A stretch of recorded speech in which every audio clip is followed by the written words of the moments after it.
ADC चंगबरी रक्षावै दिनै एप्रिल चुकुर सालमारी सांग्रांसल नाइन हालाहाले आश्रामबारी कन्स्टिट्युन्सियाव बीजेपीनि अंगै बादायनाय अनंत देबबर्मानो लगेरिवै लोगोगथुमं पान्दा संतजाखा लोगोगथुमं पान्दा ख्लाइमंग मानजागैका हास्तिनि मन्त्रियक्रा प्रोफेसर डॉक्टर मानिक साहा लगेतंग नाइन हालाहाले आश्रामबारी कन्स्टिट्युन्सियाव बीजेपीनि अंगै बादायनाय अनंत देबबर्मा खुवाई हांकर परिषदनि काशको अपर्णा सिंह राय तापस देबबर्मा खबै जुदा जुदा आदं आदंजुग संग्रह আমাদের মাঝে মঞ্চে উপস্থিত আছেন অত্যন্ত জনপ্রিয় বিধায়ক শ্রী মনোজ কান্তি দেব মহোদয় আমাদের মাঝে উপস্থিত আছেন এবং প্রিয় কার্যকর্তাবৃন্দ বিভিন্ন স্তরের ভারতীয় জনতা পার্টির স্টেট ডিস্ট্রিক্ট এবং মন্ডল লেভেলের যারা এখানে বুথের যারা আছেন এবং আমার প্রিয় সাংবাদিক বন্ধুরা সবাইকে আমি হার্দিক অভিনন্দন ও শুভেচ্ছা জানাচ্ছি। বন্ধুগণ, আজকাল একটা নতুন গণতন্ত্র আমরা দেখতে পাচ্ছি। আমি যেখানে যাই সেখানে বাজার বন্ধ করে দেওয়া হয়, আর এই বাজার বন্ধ করতে 4-5 জন লোক লাগে। আমার বাড়ি কামানচমনি, কালকে আপনারা যান, আমার 1 মিনিট লাগবে। বলে আমি যদি বলি আজকে কামানচমনি বন্ধ, তো এই বন্ধ দিয়ে একটা জিনিস ভালো হচ্ছে, যারা এই গরিব মানুষ যারা দিন আনে দিন খায় তাদের ভোট কিন্তু আমি জিজ্ঞেস করলাম কথার সাথে কাজের দেখি মিল নাই। বলে না, পলিটিক্স में ऐसे बोलना पड़ता है।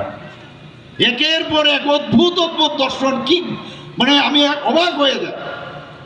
এরপর সেই মাথা ডাইরেক্ট যদি আসে, আমরা তো ডাকিনি, আমাদের সাথে এসে ঢুকলো, অ্যালায়েন্স করলো পোস্ট ইলেকশন। আমাদের ইলেকশনের আগে অ্যালায়েন্স ছিল না, তাও আমাদের অ্যালায়েন্স হয়েছে সেই বিধানসভাতে। আমরা যে এডিসির মধ্যে আমাদের কোনো অ্যালায়েন্স নেই, আমরা কিন্তু অপোজিশনে বন্ধু করব, আমরা অপোজিশনের মধ্যে আছি, সেখানে আমাদের প্রতিটা রাইট আছে। এখানে অ্যালায়েন্স কোথায়? অ্যালায়েন্সের জন্য তো আমি একবারও আমরা বলিনি। দিল্লি গিয়ে অ্যালায়েন্সের কথা চিৎকার আরম্ভ করেছে, দিল্লি নাখুশ, দেয়নি অ্যালায়েন্স।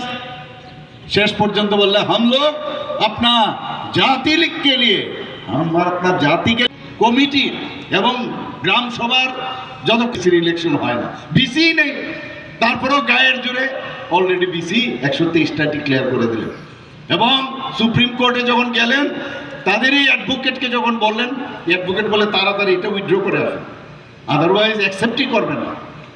তারপর সেটা উইথড্র করলো, গেজেট নোটিফিকেশন করে দিয়েছিল, সেখান থেকে তারা উইথড্র করলো। তা আমাদের কথা তো বিশ্বাস করে না, এইভাবে গায়ের জোরে হয় না। সব জায়গায় কোর্ট মানে না, আইন মানে না, কানুন মানে না। এবং ওই টিএমসির মতোই একই ওয়েস্ট বেঙ্গলের টিএমসি আপনারা জানেন, সেখানে তৃণমূল কংগ্রেস একই আছে, কোনো আইনের বালাই নেই, কিচ্ছু নেই, খালি মানুষকে ভয় দেখানো, মারপিট করা, মাথা ফাটানো ইত্যাদি। এখন তো আজকাল, আগে তো কি গুলতি দিয়ে মারতো, এখন শুনলাম ওই বন্দুক টন্দুকও নিয়ে এসছে বিহার থেকে, সবার শুনতে হবে। আর এই পলিটিক্স চলবে না। একটা সাম্প্রদায়িক সুশুরি দিয়ে একটা রাজনীতি করার চেষ্টা করছে। আর আমরা থানসা কাকে বলছি?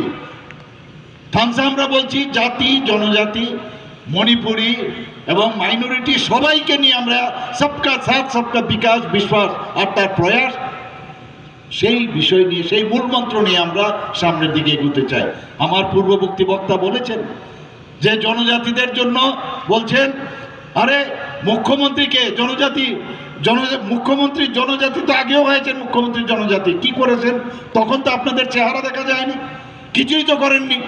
আজকে হইচই করছেন, গণতন্ত্র বুকের বাতাস, এখন গণতন্ত্র পেয়েছেন। আগে তো কমিউনিস্টদের ভয়ে ঘরের ভিতর ঢুকেছিলেন, একবারও বেরোননি তখন। আর আজকে আমরা আপনাদেরকে সম্মান দিয়েছি, এখন কি বলছেন? মুখ্যমন্ত্রীর সাথে আমার সমস্যা নেই, খালি এখন আগে সবার শুনতে হবে। আর এই পলিটিক্স চলবে না। একটা সাম্প্রদায়িক সুশুরি দিয়ে একটা রাজনীতি করার চেষ্টা করছে। আর আমরা থানসা কাকে বলছি? থানসা আমরা বলছি জাতি, জনজাতি, মণিপুরি এবং মাইনরিটি সবাইকে নিয়ে আমরা সবকা সাথ সবকা বিকাশ বিশ্বাস আর তার প্রয়াস, সেই বিষয় নিয়ে, সেই মূলমন্ত্র নিয়ে আমরা সামনের দিকে এগোতে চাই। আমার পূর্ববর্তী বক্তা বলেছেন যে জনজাতিদের জন্য বলছেন, আরে মুখ্যমন্ত্রীকে মুখ্যমন্ত্রী জনজাতি তো আগেও হয়েছেন, মুখ্যমন্ত্রী জনজাতি কি করেছেন? তখন তো আপনাদের চেহারা দেখা যায়নি, কিছুই তো করেননি। আজকে হইচই করছেন, গণতন্ত্র বুকের বাতাস, এখন গণতন্ত্র পেয়েছেন। আগে তো কমিউনিস্টদের ভয়ে ঘরের ভিতর ঢুকেছিলেন, একবারও বেরোননি তখন। আর আজকে আমরা আপনাদেরকে সম্মান দিয়েছি। এখন কি বলছেন? মুখ্যমন্ত্রীর সাথে আমার সমস্যা নেই, খালি এখন আগে আজকে 28টার মধ্যে আজকে সেখানে প্রতিদ্বন্দ্বিতা করছেন প্রথমবার। আপনারা কিন্তু সবাই ইতিহাস রচনা করতে যাচ্ছেন বন্ধুগণ। কোনোদিন এই যে ছোট ছোট আঞ্চলিক পার্টি করে বহুদিন হয়েছে, কিন্তু এইরকম একটা ট্রান্সপারেন্টের যখন একটা সরকার আজকে জনজাতিদের জন্য উন্নয়নের জন্য যখন কাজ করবে, তখন জনজাতি অধ্যুষিত এলাকার যে চেহারা কিরকম হবে বুঝতে পারছেন। মোদিজি কি বলছেন? मैं चौकीदार हूं, चौकीदार हूं বলেছেন কিনা? मैं खुद भी नहीं खाऊंगा, दूसरे को भी खाने नहीं दूंगा। মানুষ তো এরকম চায়। আজকে ইউপিএ সরকার, কংগ্রেসের সরকার আগে কি ছিল? স্ক্যাম স্ক্যাম স্ক্যাম, একদিকে স্ক্যাম, আর দেশকে যাতে শক্তিশালী না হয় করার ক্ষমতাও ছিল না। আজকে কি হলো? Surgical strike. আজকে কি আমাদের সরকার? সমস্যা সমাধানের সরকার। আর আগের সরকার এগুলো সমস্যা সৃষ্টি করে থাকতে চেত। এ হচ্ছে ডিফারেন্স, পার্টি উইথ ডিফারেন্স। আমাদের সরকার চায় মানুষ হাসি খুশিতে থাকুক, মানুষ আনন্দে থাকুক, শান্তিতে থাকুক। আজকে 28টা রাজ্যের মধ্যে, আমি সব জায়গায় এটা বলি, 28টা রাজ্যের মধ্যে আজকে নিচের দিক থেকে ল অ্যান্ড অর্ডারের যে ন্যাশনাল ক্রাইম ব্যুরোর যে রিপোর্ট, সেখানে আমরা 3য় নম্বরে বন্ধুগণ। এখানে বুঝতে হবে এখানে, কিন্তু তারপরও ওরা চেষ্টা করছে এখানে নানা রকম আইন শৃঙ্খলার অবনতি করতে। আমরা তারপরেও কিন্তু এখানে আমরা আইনের শাসনে যা করার কাউকে ছাড় দেওয়া হবে না বন্ধুগণ। আমি আবার বলছি, এখনো সময় আছে।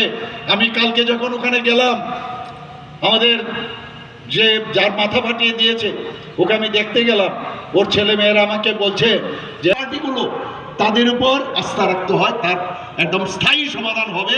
এবং ত্রিপুরা এত স্পিডে যাবে যে 2047 সালে যে ডেস্টিনেশন দিয়েছে 30 ট্রিলিয়ন মার্কিন ডলারের, মাননীয় প্রধানমন্ত্রীজি যে বলেছেন, সেই জায়গায় আমরা পৌঁছে যাব। এবং ডাবল ইঞ্জিনের সরকার না, ট্রিপল ইঞ্জিনের সরকার সেখানে পৌঁছে যাবে। এবং আমি যারা এখনো এই মথার যে ছোট ছোট ছেলে মেয়েরা আছেন তাদের বলবো, প্লিজ এখনো সময় আছে, ট্রেনের দরজা খোলা আছে, চলে এসো। এসব ফালতু পার্টির এবং মিথ্যা পার্টির এবং মারপিটের পার্টি তাদের পেছনে ঘুরবে না। সাময়িক চালাকির মাধ্যমে সাময়িক কিছু লাভ হতে পারে, কিন্তু পার্মানেন্ট সলিউশন হয় না বন্ধুগণ। মানুষ সব বুঝে গেছে এখন। আমরা এই পলিটিক্স চাই না, স্ক্যামের সরকার আমরা চাই না। এবং আমি নিশ্চিত যে আগামী দিন